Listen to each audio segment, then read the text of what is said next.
Welcome one and all to another edition of the Defo Show with Lubie here on the 5 Reasons Sports Network. Brought to you by Water Cleanup of Florida. The cold, the hot, the mild temperatures all come and go here in South Florida. And the rains come and go. And it can hurt your homes or offices, but it doesn't have to stress you out.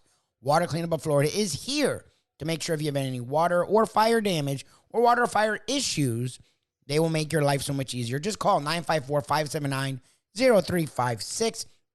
Water Cleanup of Florida, with over 60 years of combined experience between Michael, Robert, George, their entire team. They will make it easy on you to correct whatever issues may come, be it water or fire variety. However, that's not all they do. Because they have certified and insured licensed contractors on staff, they will make it look brand new. So they'll find the issue, they'll fix it, and they'll make it look good as new. 954-579-0356. Or check them out on the website, WCUFL.com, on the socials as well, at Water Cleanup FL. If you have the schmutz, Water Cleanup of Florida, believe me, has the guts. The Miami Heat have been our gutsiest franchise down here in South Florida the last 2 decades plus. NFL season is done. College football season is done. Football is done. We will definitely turn our attention more and more to the Miami Heat. But with the Super Bowl, the big game, just wrapping up this weekend, it does make you think, the Miami Dolphins, who led their division most of the year, the Miami Dolphins, who were top 2 or 3 in the conference for pretty much the entire season until the last literal weekend, where are they when it comes to the Chiefs and the San Francisco 49ers? Where are they when it comes to the upper echelon of the NFL? We talked with John Congemi on our Pigskin Playbook. He is with CBS 4, a Dolphins analyst, about that exact question and where the Dolphins are going forward here, the Defo Show with Lubie on 5 Reasons Sports Network. Super Bowl 58 done. Chiefs win. 3 and 5 appearances, 4 appearances in 5 years, 6 straight AFC championships. The Niners seemed to control that entire game and fell short. Mahomes, Andy Reid was just too much, it felt like, in the end. Spagnuolo as well did a really good job in the second half, changing things for the Niners. They weren't moving the ball anywhere near as much. But when you're sitting here as a Dolphins fan, a lot of people ask this question, and I don't know if I'm being delusional or naive, but like, seeing the Dolphins play the Chiefs well twice, and they did. They played the Chiefs well twice. The second time, they were down half their defense and half their offensive line, and still were in the game into the late third, if not fourth quarter, at Kansas City. When Kansas City was sort of up and down a lot of this year, I felt different, but everyone asks this question, and you are an analyst of the Dolphins for CBS 4, so I'm sure you were doing your analyst. Where do the Dolphins stand with both of these teams? And most people go, they're not even close. I actually sort of differ in my opinion. When you think about the Miami Dolphins compared to these two teams who finished this season 1-2, where do you place the Dolphins in accordance to these two teams? Well, speaking of our golf and our golf analogies, if you ever played golf with someone and say, yeah, you're on the dance floor, but you can't hear the music. I think that's kind of where the Dolphins are right now. They're on the dance floor. They're relevant. They're a team that is going to get your attention if you're on the opposing sideline. But I think Kansas City uses it, like a ball of yarn and a cat. It's like, we'll mess around and we'll be okay. We'll find a way to beat these guys. The Miami Dolphins need to figure out how to beat the Buffalo Bills. Forget San Francisco and forget Kansas City, because you're not in that realm yet. If you can't beat Buffalo, you're not going anywhere, because that means you're not going to get a home playoff game, and you're gonna be at the mercy of the Mother Nature gods in terms of where you're going to play and what the elements are. And Miami it's a fact. Miami doesn't play well in the cold. They haven't won a playoff game in years. They haven't been in the Super Bowl conversation other than the last couple of seasons for a very long time. So it all starts in the AFC East.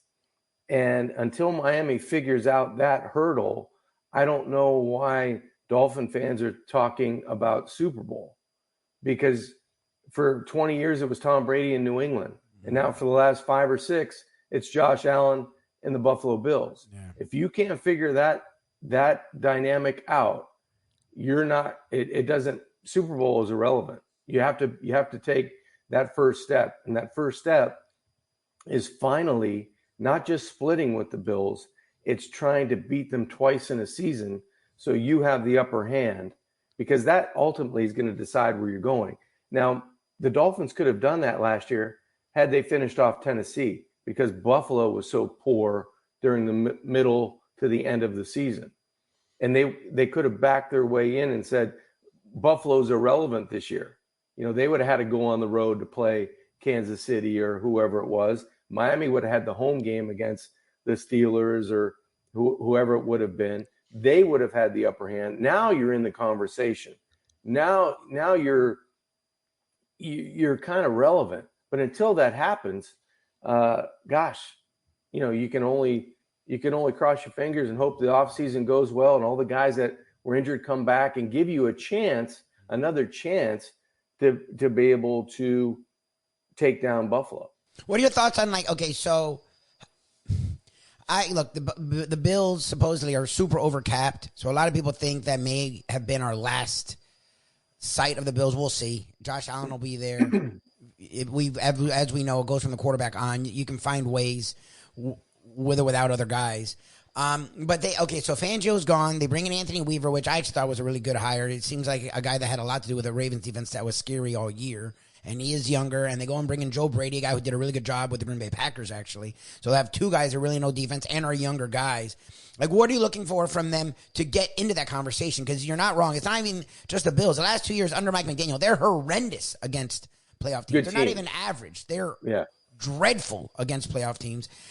Do you see them finding a way to close? Look at what the Lions did from one year to the next. It's not like the Dolphins have less talent than the Lions.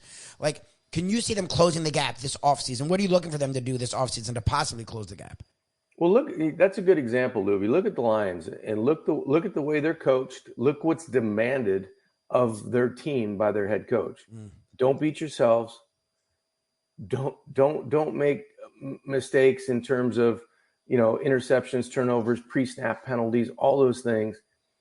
And they go for it, but it got them in trouble at the end, right? You go for it, you go right up to the line, but they go over the edge. Yes. And I think that Mike McDaniel has a little bit of that in him in terms of, he's a gambler. He's playing the analytics. He's checking with his two guys coming out of the, with the white coats in the white rooms going, hey, is this good? We're good with this? Yeah, we're good. So we go with it, right? There's not a lot of gut. It's all analytics. And I think the Dolphins lead a little bit more gut in terms of execution in critical times against critical teams. That comes from preparation, but it also comes from finally making those plays, those 5 or 6 games that determine if you win or lose. The Dolphins need to be on the right side of those against those good teams. It doesn't seem like over the past couple of seasons, against the teams you're better than, they make all those plays. But the teams that you're even with, or the teams that you're lacking talent against, or maybe just not as good in terms of the past couple of seasons, can they make those game-defining plays in those moments? And all of a sudden you make one, now you make two. Now you're getting a little bit more of that inner confidence that, maybe we are one of those teams. So I don't know if it's personnel. Yes, the personnel is always going to change on every team. That's just the dynamic of it. But I don't understand how the Dolphins can take the next step until Tua and the Bradley Chubbs, all the guys that are the leaders of this team, they have to be able to make those plays. It's not the secondary players. It's Jordan. It's Phillips getting a 3-sack game when you need it the most. It's coming up with a Jalen Ramsey 2-interception game against a good team, not against name one of the bottom feeders that we're going to slap around. It's those guys making those types of plays. It's running the football against the Bills for 135 yards, and they can't. And Josh Allen's on the sideline. Yeah, those are the types of scenarios that you'd like to see the Dolphins in year 3 under this regime. And, that's before who are we going to pay? How's our salary cap? All that stuff's going to figure its way out. But the thing that hasn't figured its way out over the last 2 seasons against good teams, can you make more plays? Can you make more game-defining plays than the other team? And that's ultimately what leads you to victory against Dallas and Buffalo and Kansas City and Baltimore and on down the list, Philadelphia. Never, John, in my lifetime of covering the Dolphins or the NFL for that matter, have I seen so much fanfare attached to the acquisition and the hiring of an assistant coach. And that was the whole Vic Fangio storyline last year. He was coveted by many, many teams. He had been a bricklayer as a head coach, but outstanding. I mean, this was Bud Carson, Buddy Ryan, Bill Arnsparger, all rolled into one. He was going to come here. He's going to lead the defense that had acquired some valuable assets in what turned out to be Chubb later on in the season before he got hurt. Jalen Ramsey certainly was a very celebrated acquisition. You thought, my God, this guy's going to have great players to work with. And on top of that, he supposedly is the best in the business. Comes here for years. Statistically, it wasn't terrible. There were times the Dolphins defense actually kept them in some games when they were struggling a little bit on offense, which was rare early in the year, but a little more commonplace later on in key spots, as you mentioned, where you needed to grind out a few first downs to ice a ball game against Tennessee or so many other situations they were in. But what validity you attach? Normally when these departures come about by mutual agreement, and Fangio ends up in Philadelphia, where they're probably very happy to have him. But and were any of these assertions credible? Where supposedly the story was that Fangio actually was just blatantly turned off by the attitude of the Dolphins' defensive players, and he kind of implied, I guess, and I don't know. I didn't hear him say this, but or see it written anywhere other than speculation in columns that was one of the reasons that he wanted to make an exit here. That the usual soft statement about by mutual agreement.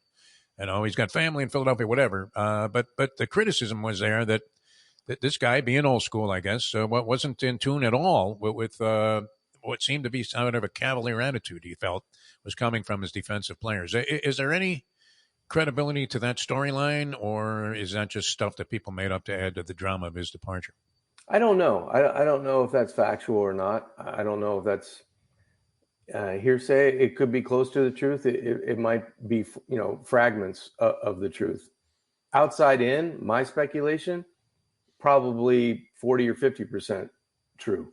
Oh yeah, well, I'm just on outside looking in. Is that common around the league, though? Would you say? I don't know that. Athlete, I don't know that. Yeah. I'm just saying that by being around Vic for 5 or 10 minutes, and then knowing how the modern day athlete works, that dynamic was, let's cross our fingers, and if things are rolling, if things are going well, then everyone's it's happy. going to work. It's going to work. If the Chargers run for 400 yards on week 1, but we still win, and then now you're 20 something against the run, you get better, right? You get more players playing to a higher level. The defense starts carrying some games and helping the Dolphins majority of the time to win games. It gets tolerable in the meeting room. But at the end of the day, I think the modern day athlete runs the team more than the head coach, the coordinators. I think it's on them, and maybe there's some truth to that. I think ultimately Vic Fangio never gets to Miami if the Eagles make that move a year earlier. He stays in Philly. He was a consultant. He becomes the coordinator, and the Dolphins never have Vic Fangio on their staff. Well, I think the Dolphins were lucky to have a guy like that to bring some reality and bring some coaching and bring some stubbornness to combat what you're seeing maybe on the offensive side and the way your head coach coaches your team. I think you need a little bit of salt and pepper, in terms of, I just think it can't be all sunshine and roses. Oh, yeah. So I like the dynamic of that, but ultimately it didn't. I don't think it worked for the players and maybe some of the players that were more vocal on the defensive side.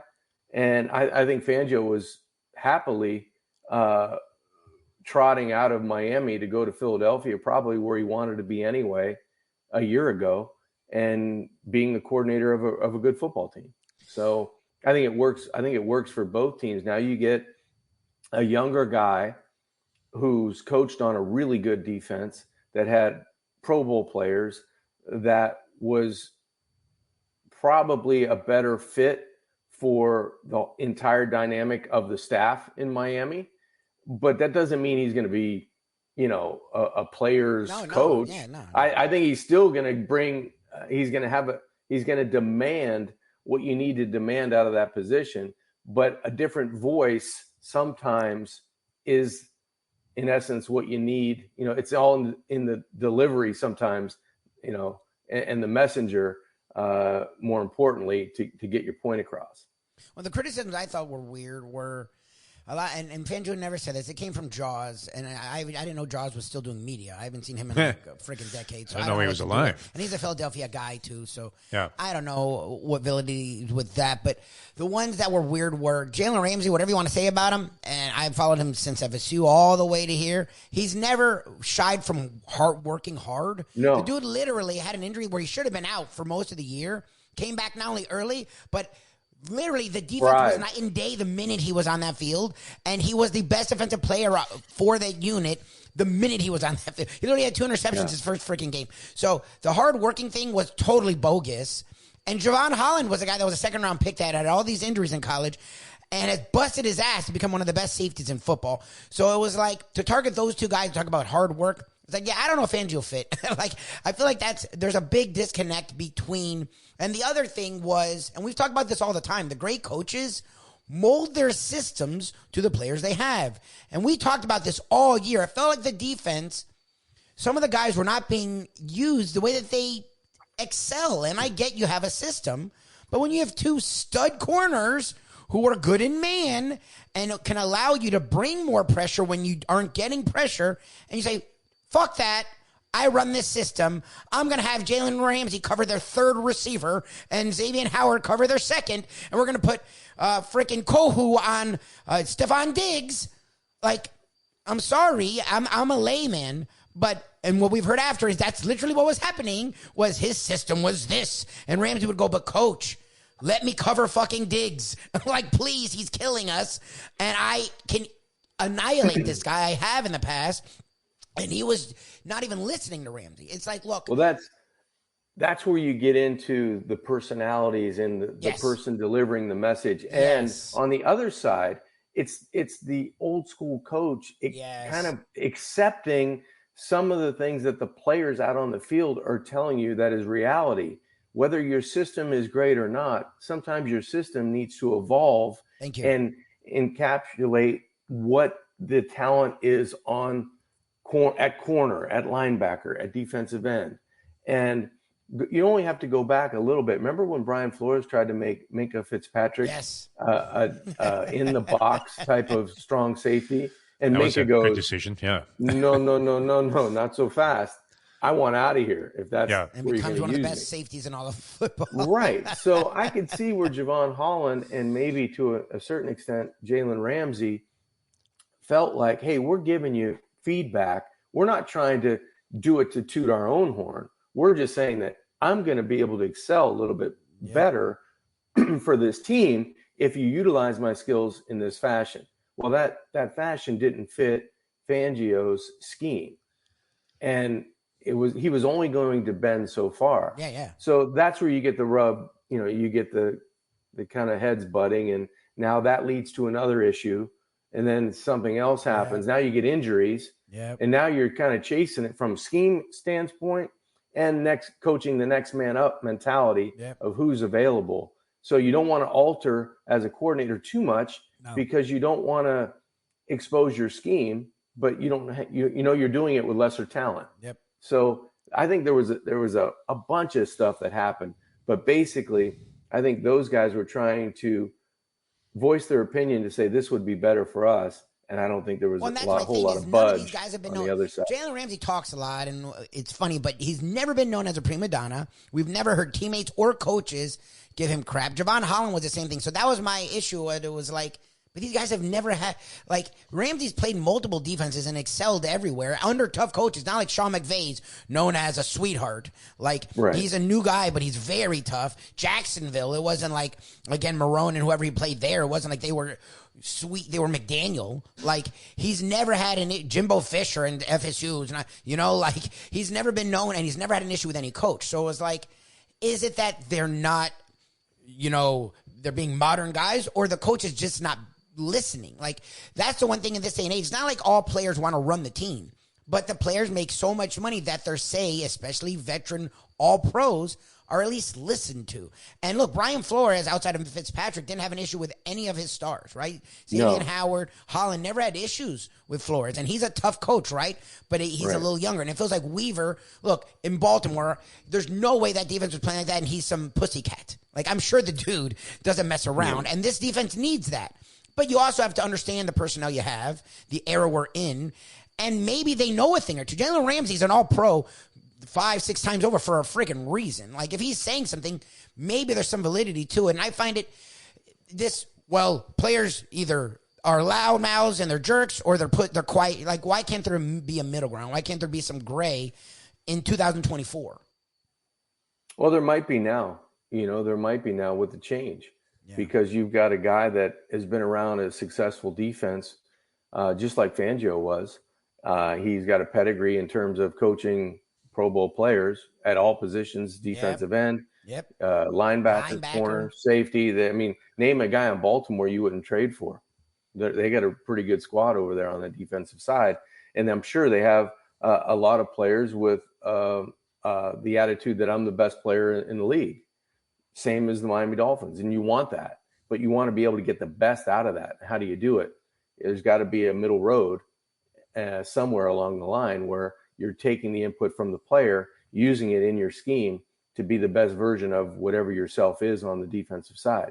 And that might happen with the Dolphins. Hopefully those guys that are injured can come back and be at 100%. Now, Chubb's probably not going to be available, but you hope Jalen Phillips comes back from the Achilles. And you hope that you make the right additions in the offseason to make this team what it could be. I always like the old school mentality. If you're a corner, even if you're playing recreational ball, you want to go out there and guard the best guy. You want to go against the guy. Hey, I got someone. Hey, I got him. Stuff him the entire game, and you like to see a player get that opportunity until maybe he gets beaten like a drum and he needs some help. But that's doubtful that was going to happen with Jalen Ramsey. I'll say this, and you're much more intimately involved with the Dolphins and the coverage. You're there all the time, John. I used to be in that spot, but no longer. So I'm looking at this from the periphery and from a little bit of a distance. But Jalen Ramsey is either putting on the greatest facade I've ever seen, or he has sort of changed, a little bit in terms of becoming that kind of embraceable team leader where, my lasting image of Jalen Ramsey was when he pulled up to Jacksonville with a Brinks truck. And, it's kind of like a clown show, a little bit of a Deion Sanders, primetime type of show business thing. And yet when I listened to him in interviews and heard him talking and, saw the way that he reacted, like Lubie was pointing out, the guy could have sat out the whole season very easily and would have been understandable, but he worked his tail off to get back in there. I mean, he seems to be like Raheem Mostert is on the offensive side, just the epitome of like a team guy, which you wouldn't be expecting from a guy who had that kind of show off, put the spotlight on me type of approach that he had seemingly with Jacksonville. So it seems odd that, you wouldn't want to capitulate, sometimes and maybe listen to your stars. And if this guy wants to go out there and guard Stephon Diggs for an entire ball game, I'm figuring out a way to do that, right? I mean, almost like the old boxing one in basketball. It's like no matter where this guy goes, he's going to be shouted by our best defensive back, and they're going to have to scheme against that happening with whatever motion and different things they could do offensively to try and break that up. But I want my best guy on the best receiver, and so I'm kind of with Lubie on that I don't know that it's time to start applying like system styles when you have the talent, and you went out and I made this acquisition specifically for that reason, to have like a top corner.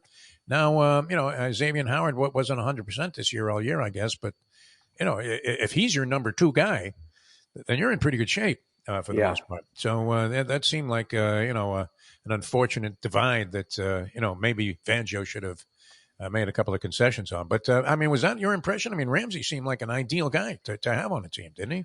Well, it's a luxury. I mean, he's a luxury, especially when you look at the other side. And even Xavier at, I don't know, 80% is probably as good as most corners covering and trusting him.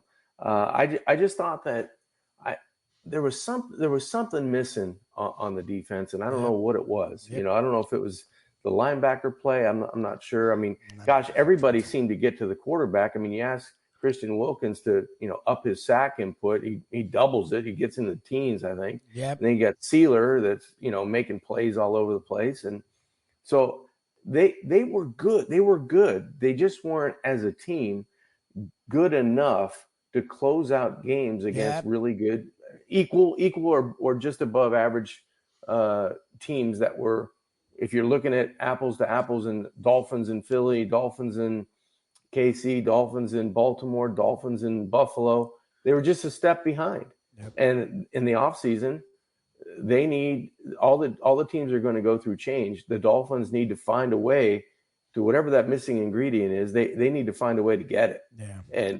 And sustain it. Make it sustainable, though it's not just, hey, we're 4-0 in the month of September, and all of a sudden you go 2-2, and then you're 2-3, and then you go 3-1 and 3-1, and you're a game behind. It just seems like we're always we're only a game behind. The Dolphins were 3 games up. Yes. I mean, it was over in the AFC East, and they found a way to spit the bit. That's got to change. Yeah. If you're going to be one of those teams, that has to change. All right, only do we have a week or so until the combine, so we can get right back into all this stuff? Look, as it stands today, it feels like the Dolphins are night and day from the Chiefs and the Niners. However, they played the Chiefs close twice, even though they were battered and bruised both games, right? Vic Fangio did a good job statistically with the Dolphins, but it did feel like, as John said, they were off. They weren't there. They had injury issues, and it just felt like, as good as Jalen Ramsey played, he could have done more. Xavier Howard, I felt like he was always off. Yeah, injury issues. He just never feels like he fit in with what Fangio was trying to do. It's come out since Fangio had a system, and they were going to play to his system, which makes zero sense. Take the talents you have on your team and accentuate those talents and use them to have your defense play the best it can. Anthony Weaver comes over from the Ravens, where they had linebackers like Roquan Smith, who played elsewhere, that came over and had one of his, if not his best season ever. Patrick Queen, a linebacker out of LSU, was good coming in from college and has become one of the best linebackers in the NFL. Anthony Weaver was a linebackers coach and one of the great defensive minds to a Ravens defense that was, if not the best, right there with the best defenses in football. And he's given a lot of credit for their success, both Smith and Queen, and the Ravens' success overall. And he's a guy that is, quote-unquote, a player's coach in the sense that the players love playing for him. But that doesn't mean he's a pushover. And that's sort of the thing. Fangio's old school, gruff. The DC should still be the head, the leader of the defense. But players are paid a lot of money, and the Dolphins have a very veteran-laden defense. There's nothing wrong with, like I said, there's nothing wrong with having them have a say. Maybe they don't have the final say. But if they're talking to you and they're bringing up things and you're just ignoring them because you're the wily veteran, that's ridiculous to me. And I think a guy like Anthony Weaver should hopefully help them. Joe Brady did a great job with the Packers. Again, a young defense that's played above what it was supposed to be. He's moved on. He's not going to be with the Dolphins. It feels like these are the kind of guys that would work better with this talented but also very opinionated defense. And we'll see what the Dolphins do when it comes to offseason with Tua, Connor Williams, Robert Hunt. Is Teron Armstead in a Dolphins uniform? Is Xavier Howard in a Dolphins uniform? What happens with the health of Chubb and Phillips? What do they do with the linebacking core? That is a major issue. What do they do with the safety position that outside of Holland has been an issue? A lot of questions for the Dolphins. People assume that they're not close. I tend to disagree. They were a top 3 seed all year. They do struggle finishing games versus good teams. And I don't know if that's Mike McDaniel. I don't know if that's the players. I don't know if that's the culture. But that is something that has to change. And that is something that I would think is a major focus heading into this next season. We will talk so much more Dolphins. We will talk lots of Miami Heat coming up. Check us out each and every morning, 8 to 9 on South Florida Live, YouTube, and Facebook. Check us out on our national podcast. We do multiple podcasts, one here and there, which is not always sports focused on the Believe Network, BLEAV.com, search after hours. We do a daily podcast with no filter. Just Google The Morning Briefing Caffeine TV, The Morning Briefing Caffeine TV. Check that out. And check us out here with our South Florida content, The Defo Show with Lubie on the 5 Reasons Sports Network.